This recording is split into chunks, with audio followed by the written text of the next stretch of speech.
할렐루야. 오늘 욥기 42편 말씀 중심으로 해서 그리스도인과 고난이라는 제목 가지고 말씀을 드립니다. 여러분들은 고난을 어떻게 생각하십니까? 그리고 고난을 당할 때 어떻게 대처하셨습니까? 저는 고난을 가장된 축복이라고 믿고 있습니다. 그러니까 하나님께서는 이 고난이라는 보따리 속에 진정한 축복을 숨겨놨다가 주신다는 겁니다. 여러분 성경을 한번 읽어보십시오. 하나님의 사람 치고 고난과 시련을 겪지 않은 사람은 한 사람도 없습니다. 이 모양 저 모양 다 고난과 시련을 겪었습니다. 물론 고난과 시련 당할 때는 굉장히 힘들고 어렵죠. 꼭 나만 당하는 것 같고 나만 이렇게 외톨이 되는 것 같고 힘들지만 안 그렇습니다.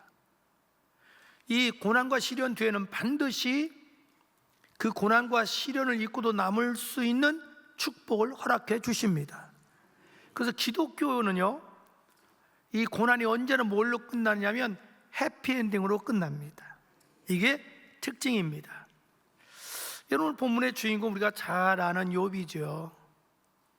욥은 아브라함 시대 사람이거든요. 근데 하나님께서도 의인이라고 인정해 주시는 사람이에요. 동방의 제일가는 거부였습니다. 근데 어느 날 생각지도 못한 상상할 수 없는 고난과 시련을 겪게 됩니다. 하루아침에 10명의 자녀를 다 잃어버립니다. 이건 살아있다는 자체가 기적입니다. 제정신 가지고 살 수 있겠습니까? 하루아침에 모든 재산을 또 다 잃어버립니다. 그리고 그 자신이 견딜 수 없는 피부병 오음에 걸려가지고 견딜 수 없는 고난과 고통을 겪게 됩니다. 설상가상으로 부인까지도 자기 남편을 위로해 주는 게 아니라 오히려 욕을 하면서 당신이 뭘 하나님 잘 믿는 사람이 이러냐고, 이게 잘 믿는 결과가 이거냐고, 하나님 욕하고 죽어라, 비난하고 나가버리는 거예요. 나는 이런 부인과 결혼 안 한 게 얼마나 감사한지. 아니 이런 여자도 있더라니까, 세상에 살다 보니까. 그러니 욥처럼 고난당한 사람이 어디 있겠습니까? 그렇다 하나님이 왜 이런 시련과 역경을 주셨을까요? 도대체 왜 우리에게 견딜 수 없는 시련과 역경을 하나님 주시냐 이 말이죠. 오늘 본문의 말씀을 통해서 그 해답 찾기를 주님으로 축복합니다. 왜 우리가 고난과 시련을 당할까요? 첫째로 우리의 삶의 방향을 바꾸도록 하기 위해서 그렇습니다. 뭘 바꿔요? 삶의 방향을 바꾸도록 하기 위해서 그렇습니다. 여러분 욥이 왜 이렇게 견딜 수 없는 시련과 역경을 겪게 되냐면 마귀 때문에 그렇습니다. 성경 그렇게 말합니다. 욥기 2장 7절에 사탄이 이에 여호와 앞에서 물러가서 욥을 쳐서 그의 발바닥에서 정수리까지 종기가 나게 한지라, 이렇게 말합니다. 사탄이 누구죠? 마귀지요. 그 사탄 마귀의 졸개들이 귀신들이죠. 예수님도 이렇게 말합니다. 요한복음 10장 10절에 도적이 온 것은 도적질하고 죽이고 멸망시키는 것뿐이다. 이 도적은 마귀를 말하거든요. 마귀는 왜 왔냐면 우리 모든 걸 도적질하고 죽이고 멸망시키러 왔다라는 거죠. 그렇다면 왜 하나님께서 하나님의 백성들이 마귀에게 시험을 당하고 고난을 당하고 괴롭힘을 당하는데 그걸 허락하셨느냐라는 겁니다. 그 이유 중에 하나는 우리의 삶의 방향을 바꾸도록 하기 위해서 그렇습니다. 다시 말해서 하나님만 바라보고 하나님만 의지하고 오직 믿음으로 살도록 만들기 위해서 그렇다 이 말입니다. 여러분 많은 그리스도인들이 겉으로는 내가 하나님 뜻대로 산다 하지만 삶의 현장에 가보면 여전히 세상 사람과 똑같이 육신의 정욕, 안목의 정욕, 이상 따라 살 때가 많습니다. 겉으로 찬양할 때는 주님 뜻대로 살기로 했네 하지만 삶의 현장 가면 여전히 내가 주인입니다, 내 뜻대로 살아요. 하나님이 없는 것 같아요.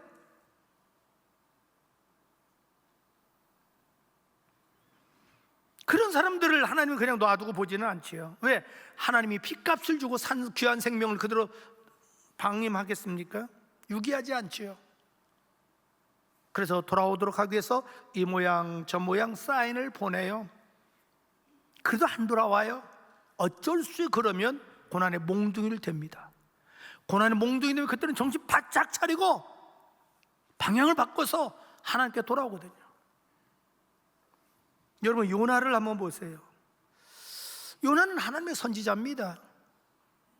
요나의 그 당시의 기도 제목은 이스라엘이 아수르 제국에게 지배를 당했기 때문에, 수탈당했기 때문에 아수르 제국이 망하게 해달라고 늘 기도했어요. 그런데 오늘 하나님이 나타나셔서 요나야, 너 저 아수르 제국의 수도 니느웨에 가서 복음을 증거해서 저들 구원시키라 그러는 거예요. 청천벽력 같은 말씀이 있을 수 없는 얘기예요. 그렇게 망하게 해달라고 기도했는데 오히려 저들 구원시키라고요? 도저히 이해가 안 가요, 하나님을. 그 어느 날 결심하고, 불순종하기로 결심하고 반대 방향, 오늘날 스페인 가는 쪽으로 도망가요, 배를 타고. 처음에는 뭐 아무 일이 없어요, 순탄해요. 근데 바다오는 지점에 왔을 때 견딜 수 없는 풍랑이 일어나가지고 사경을 헤매게 돼요. 그 견딜 수 없는 고난을 당하자 그때 번뜩 깨달음이 오는 거예요. 요나가 나 때문에 그렇구나, 이게. 그래서 나를 바다에 던지시오. 그는 될 겁니다. 그래서 요나를 바다에 던져요. 그랬더니 거짓말처럼 풍랑이 잔잔해지는 거예요. 그때 마침 고래가 대기하고 있다가 요나를 삼켜버려요. 근데 문제는 죽지도 못하고 고래 뱃속에서 사흘 동안 엄청난 고통을 당합니다. 그러니까 거기서 막 눈물로 회개하는 거예요. 잘못했다고, 이제 주님 뜻대로 살겠다고. 사흘째 되면 고래가 토해내버려, 육지에. 그러자 니느웨 가서 복음을 증거해요. 사흘은 관두고 하루 증거했을 때 이들이 막 회개하고 돌아오는 거예요. 그러니까 요나는 고난을 통해서 삶의 방향을 바꿔서 하나님 뜻에 순종한 겁니다. 여러분, 하나님이 저와 여러분 미워서 고난 주는 건 아니에요. 고난을 통해서 우리 삶의 방향을 하나님 쪽으로 바꾸도록 하기 위해서, 하나님 말씀에 순종하기 위해서 고난을 주시는 거예요. 그래서 성경이 이렇게 말해요. 시편 119편 67절 화상보 시작. 고난 당하기 전에는 내가 그릇 행하였더니 이제는 주의 말씀을 지키나이다. 전과 이제 나오죠. 내가 고난 당하기 전에 내 멋대로 살았다는 거죠. 그런데 이제 고난을 통해서 돌아와 봅니다, 하나님께. 둘째로, 왜 하나님 우리에게 고난을 허락하실까요? 우리 교만을 깨뜨리고 겸손케 하기 위해서입니다. 뭘 깨뜨려요? 교만을 깨뜨리고 어떻게 만들어요? 겸손하기 위해서. 여러분, 오늘 이 본문의 3절을 현대인의 성경은 이렇게 기록하고 있습니다. 화상 나오죠? 잘 알지도 못하면서 감히 주님의 뜻을 흐려 노려 한 자가 바로 접니다. 깨달지도 못하면서 함부로 말하라 했습니다. 제가 알기에 너무나 신기한 일들이었습니다. 또 6절을 세 번역은 이렇게 기록합니다. 그러므로 저는 제 생각을 거둬들이고 티끌과 잿더미에 앉아서 회개합니다. 아멘. 이런 얘기예요. 욥이 스스로 고난을 겪은 후에 고백하는 거예요.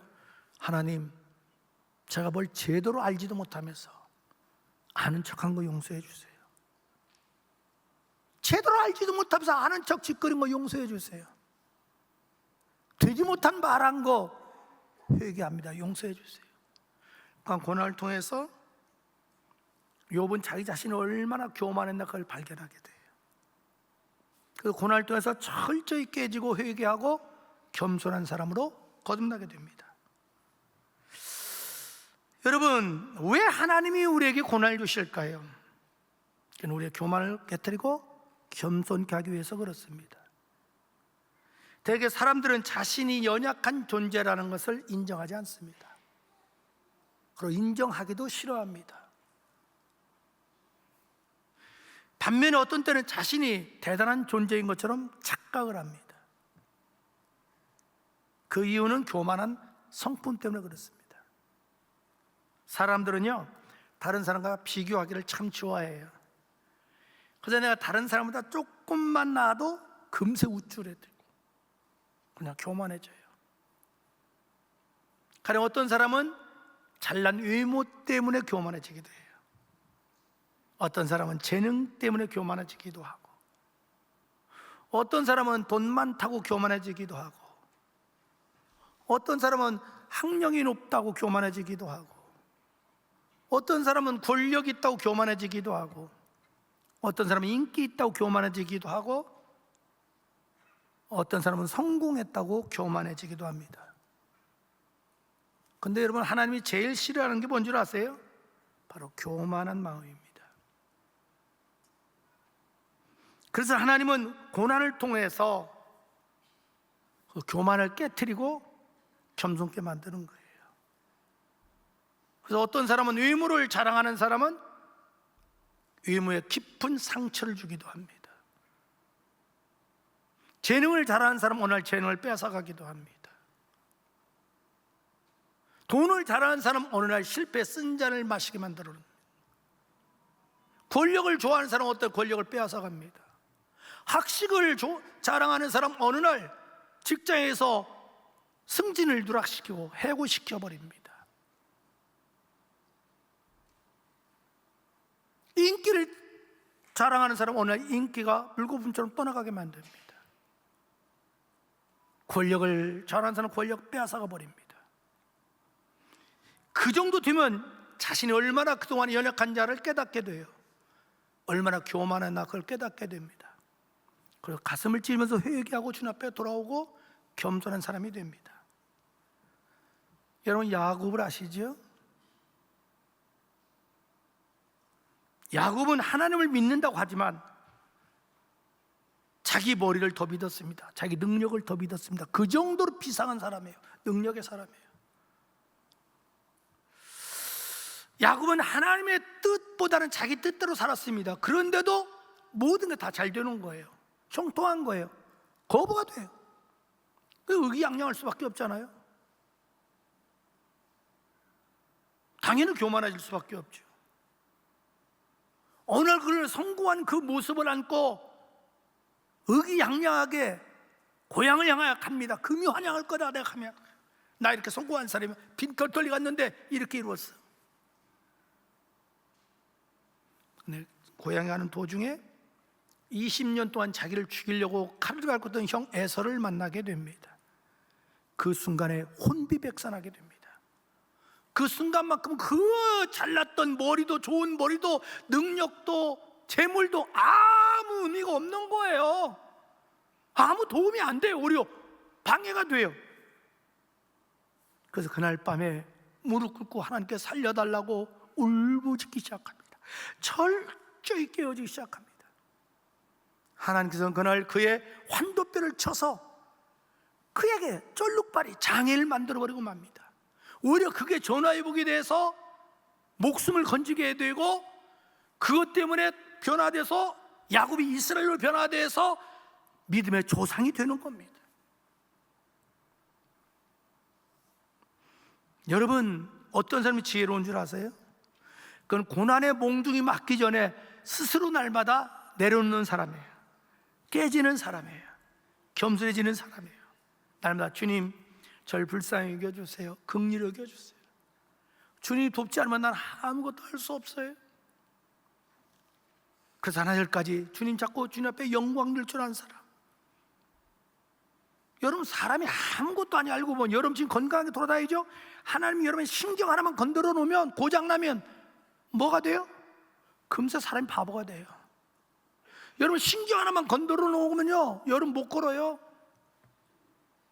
여러분, 하나님이 뇌에 핏줄만 조금만 터지면 뇌출혈, 뇌경색, 그걸로 끝나는 거예요. 하나님이 여러분 고관절 하나만 씌워버리면 노인들 그걸로 끝나는 거예요. 여러분 직장, 돈, 순간이에요. 저는 여러분 좀 지혜로운 사람답게 매일같이 스스로 낮아지고 스스로 깨지고 겸손해서 좀 할 수만 있으면 고난의 몽둥이를 안 맞기를 축복합니다. 아멘 안 하는 사람은 맞겠다는 거지. 그걸 누가 말리겠어, 본인이 맞겠다는 걸. 셋째로, 왜 고난을 허락할까요? 그건 체험적인 신앙을 갖게 하기 위해서 그렇습니다. 무슨 신앙? 체험적인 신앙을.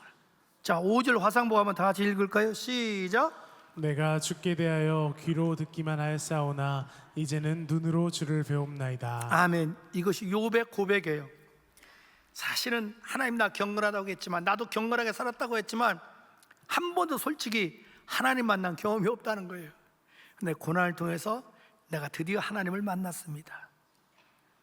여러분, 하나님이 우리에게 고난 주는 이유 중 하나는 바로 하나님을 만나는 체험을 주기 위해서 그렇습니다. 왜냐하면 하나님을 만나면 믿음이 견고해집니다. 하나님과 깊은 교제가 이루어져요. 그리고 누가 시키지 않아도 자원해서 헌신하고 봉사하게 돼요. 그리고 헌신하고 봉사하는 자체가 기쁘고 즐거워요. 고난을 겪고 나면, 가령 내가 고난 겪어서 반주한다? 나를 반주자로 세우니까 얼마나 감사한지 몰라. 고난과 시련 겪은 다음에 찬양대 쓰잖아요. 얼마나 감사한지 몰라. 가수들이 성대 수술했다가 평생 가수 못하는데 성대가 고쳐서 나올 때 평생 감사하잖아요.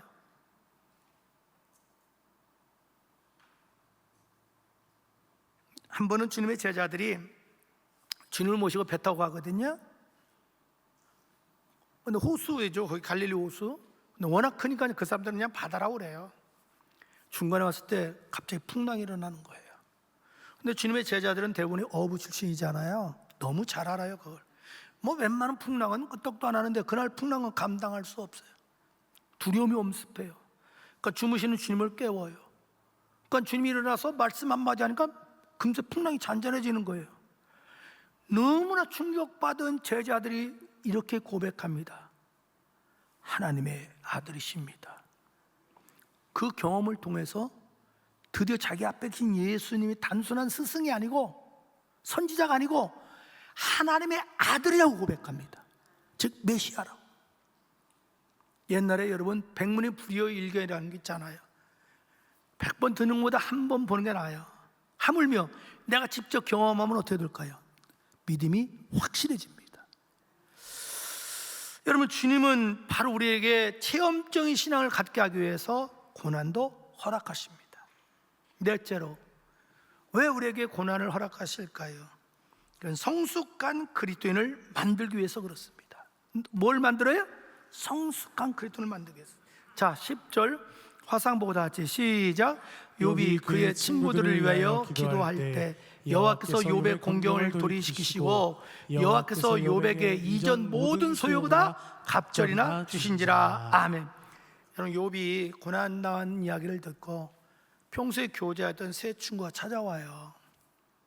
그래서 처음에는 위로하는 척하더니 시간이 갈수록 점점 비꼬는 거예요. 모욕을 주는 거예요. 비난하기 시작하는 거예요. 한마디로 염장질을 하는 거예요. 미치는 거예요. 이건 그렇지 않아도 이렇게 힘들어 죽겠는데, 아니 와가지고 자꾸 비난하고 욕하고 염장지르고 이런 철천지 왼수가 세상에 어디 있어요? 그러면 웬만한 사람 같으면 주님 복수하여 주옵소서, 신원하여 주옵소서, 억울함을 풀어 주옵소서, 그럴 거 아니야? 근데 욥이 고난을 통해서 그의 신앙과 인격이 성숙해져요. 오히려 이렇게 기도해요. 주님, 지금 몰라서 그래요. 긍휼히 여겨주세요. 불쌍히 여겨주세요. 축복해 주세요. 미운 자식 떡 하나 더 준다고 축복해 주세요. 그렇게 나왔잖아요. 하나님이 바로 이걸 기대한 거예요. 여러분, 왜 주님이 우리에게 고난을 허락하실까요? 그는 고난을 통해서 우리들의 신앙과 인격과 삶이 한 단계 더 업그레이드돼서 성숙한 사람으로 변화시키기 위해서 그렇습니다. 그래서 야고보서 1장 2절 4절부터 이렇게 나옵니다. 내 형제들아, 너희가 여러 가지 시험을 당하거든 온전히 기쁘게 여기라. 이는 너희의 믿음의 시련이 인내를 만들어낸 줄 너희가 알미라. 인내를 온전히 이루라. 이는 너희를 온전하고 구비하여 조금도 부족함이 없게 하려 함이라. 여기에 보면 여러 가지 시험 준 이유가 뭐냐? 우리를 온전한 사람으로 만들기 위함이다. 온전한 퍼펙트가 아닙니다. 성숙을 말합니다. 우리를 신앙적으로 인격적으로 성숙한 사람 만들기 위해서 고난을 주신다는 거죠. 여러분, 고난 자체는 정말 힘들어요. 아파요. 눈물 나요. 고난당할 때는 정말 주님이 안 계신 것 같아요. 왜 하필이면 저 사람 놔두고 나를 그러냐고. 제 왼수 같은 저 사람을 쳐야지 왜 그 사람처럼 날 치냐고. 이렇게 돼요. 또 어느 시점 가면 사람 감정이 누그러져요. 분노가 사그러져요. 그 다음에 거울로 보듯이 내 모습을 보기 시작해요. 그러면서 나도 모르게 회개하게 되고 천부의 의지 없어 돌아옵니다. 막 울부짖기 시작해요. 그러면서 막 다듬어져요. 신앙과 인격이. 그 나도 모르는 사이에 성숙해지는 거예요. 주님이 원하는 건 바로 이거예요. 여러분, 고난당할 때는 정말 힘들고 어렵지만 나도 모르는 사이에 고난을 이겨나가려고 하다 보니까 나 인내심이 생기는 거예요. 그리고 마음이 낮아지기 시작해요. 겸손해져요. 그리고 마음이 이상하게 열려요. 고난당하면. 그리고 다른 사람을 이해하는 마음이 생겨요. 포용력이 생겨요. 저는 자기밖에 몰랐어요. 온 치고 나를 중심으로 돌아가야 돼. 고난당하니까 옆에 사람이 힘들고 어려운 것도 보이게 되고, 내가 저 사람들에게 너무 무정했구나, 관심이 없었구나. 그래서 이제는 마음도 넓어지고 베풀 줄도 알고 이해력도 하게 돼요. 그래서 기도해요. 주님, 이제 축복 주면 내가 하나님도 잘 섬기고 이웃 사람 섬기겠습니다. 이렇게 성숙한 사람 변화돼요. 주님이 원하는 건 바로 그거예요. 여러분, 까치집을 보시죠? 까치집이 쉽게 무너집니까? 아니요. 비바람 몰아쳐도 까딱가 납니다. 나무가 부러질 망정 까치집 무너지지 않습니다. 이유가 있습니다. 까치는 맑은 날에는 집을 안 짓는다고 그래요. 비바람 몰아칠 때 집을 짓습니다. 또 맑으면 논대요. 그냥 비바람 몰아칠 때 또 집을 져요. 이유는 그래야 어떤 비바람이 와도 무너지지 않는 집을 지을 수 있기 때문에 그렇습니다. 여러분, 사람이 언제 지혜로운 사람이 되는 줄 압니까? 그는 고난과 시련과 역경을 겪고 나면 지혜로운 사람이 돼요. 독일의 막스 플랭크 교육연구소에서 15년 동안 1000명을 대상으로 조사해봤어요. 나하고 지혜하고 어떤 관계에 있나 보니까 나하고 지혜하고 상관이 없는데 공통이 하나 있어요. 고난 겪고 난 사람들이 다 지혜롭더라는 거죠. 여러분, 우리 그리스도인들의 고난은 절대로 고난으로 끝나지 않습니다. 축복으로 끝납니다. 아멘. 욥 보십시오. 인간적으로 그건 불치병이에요. 그런데 하나님이 고쳐주셨습니다. 아내가 돌아왔습니다. 하나님이 자녀 주시는데 세상에 미스 아시아, 미스터 아시아 10명 났어요. 여러분도 계속 날 수 있어요. 그뿐만이 아니에요. 하나님 물질 주시는데 2배를 주셨어요. 그리고요, 세상에 140년 동안 장수하게 해주셨어요. 저는 여러분이 그렇게 되기를 축복합니다. 너무 오래 살면 안 돼. 그거 힘들어. 오래 살면 주변에 친구도 없이 나 혼자 오래 살면 뭐해? 재미 하나도 없지. 그래서 저는 그렇게 기도해요. 나 주님 오래 살만 먹고요 9988233만 살게 해주세요. 뭐 오래 살아. 그냥 99세까지 살면 됐지. 여러분, 지금 여러분에게 어떤 시련과 역경이 있습니까? 고난당할 때 낙심하거나 포기하지 말고 소망 가운데 인내하십시오. 고난당할 때 더욱더 주님만 바라보고 주님을 의지하고 부르짖으십시오. 고난당할 때 스스로 낮아지고 깨지고 겸손해지시고 여러분의 신앙과 인격이 성숙해지십시오. 고난을 통해서 하나님 살아계신 걸 체험하는 여러분 되기를 주님으로 축복합니다.